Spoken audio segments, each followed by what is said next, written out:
ताला एक बुजुर्ग गुजरे, रोजाना 15 पारे पढ़ते थे। उनका आलम यह था, रोजाना 15 पारों की तिलावत किया करते थे। ख्वाजा कमरुद्दीन साहब के बड़े भाई हाफिज सदरुद्दीन साहब रहमतुल्लाह ताला अलैह और हाफिज कुरान थे। उधर अपना काम भी करते रहते, उधर रब का कलाम भी पढ़ते रहते।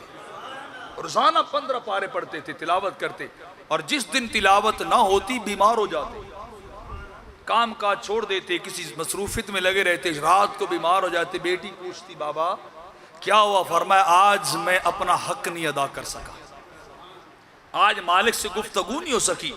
आपने 5 पारे तो पढ़ लिए थे जी, आपने 7 पढ़े। फरमाया, मेरा मुद्दा और टारगेट जो था वो 15 का था, वो 15 को मैं पढ़ सका नहीं हूं। आज का दिन मेरा हराम में गुजर गया, आज का दिन मेरा बंदगी में गुजरा नहीं है। मैं तब समझता बंदगी जब नमाजें भी 5 पढ़ता, पारे भी 15 तिलावत करता।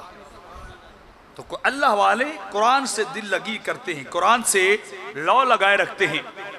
तो कुरान पढ़ने वाले का दर्जा रब्बे कायनात